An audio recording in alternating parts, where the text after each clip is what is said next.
Didukung oleh masih di Syiar Madrasah Ramadan. Adik-adik yang baru bergabung, sekarang kita akan langsung mendengarkan sesi pertama, yaitu pelajaran mengenai pribadi mandiri menurut ajaran Islam. Ini dia penjelasannya, silakan Ibu Siti. Assalamualaikum warahmatullahi wabarakatuh.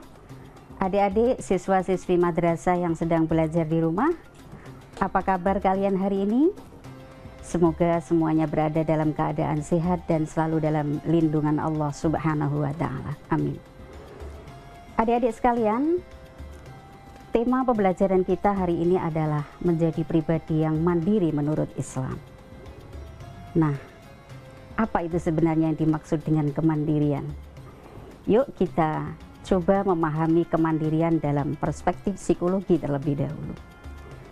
Kemandirian adalah suatu sikap yang memungkinkan seseorang melakukan sesuatu atas dorongan diri sendiri dalam rangka memenuhi kebutuhan dirinya, mengejar prestasi dengan penuh ketekunan dan keuletan tanpa harus bergantung pada orang lain, mampu berpikir dan bertindak original, kreatif, dan penuh inisiatif, mampu mempengaruhi lingkungannya, mempunyai rasa percaya diri terhadap kemampuan dirinya, sehingga dia juga mampu menghargai keadaan dirinya sendiri yang pada akhirnya akan berujung pada perolehan kepuasan yang didapat dari usahanya sendiri.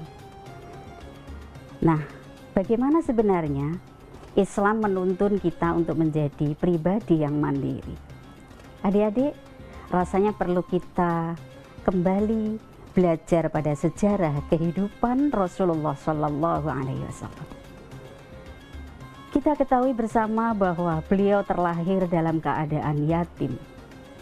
Ketika beliau masih berada dalam usia anak-anak, ternyata beliau juga ditinggalkan oleh ibunya untuk kembali kepada Allah Subhanahu wa Ta'ala. Nyaris beliau hidup sebagai yatim piatu.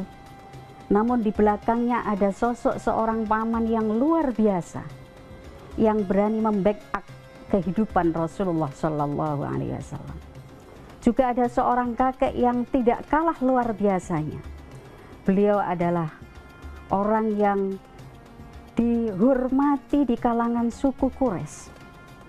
Namun apa yang dilakukan oleh Rasulullah di masa kecilnya? Beliau tidak bersandar pada kakek maupun pamannya. Beliau berusaha untuk menjadi pribadi mandiri.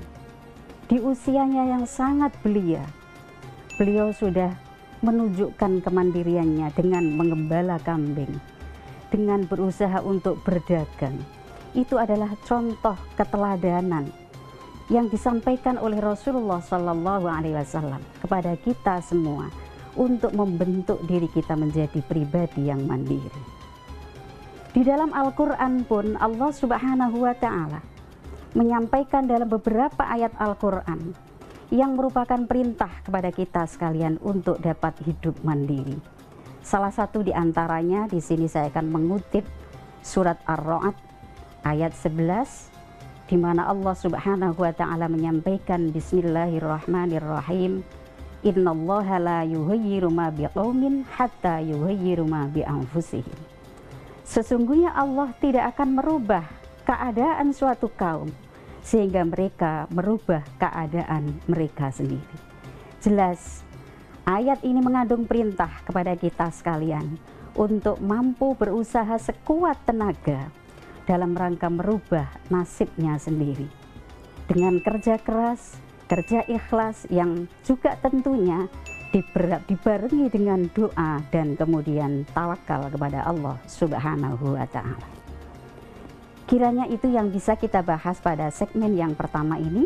Nanti kita akan lanjut pada segmen yang kedua. Terima kasih. Itulah tadi sebagian penjelasannya. Setelah ini kita masih akan membahas tentang kiat-kiat untuk menjadi pribadi yang mandiri sesuai ajaran agama Islam.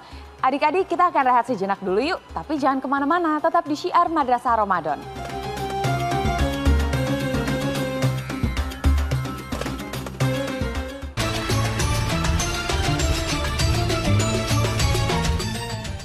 didukung oleh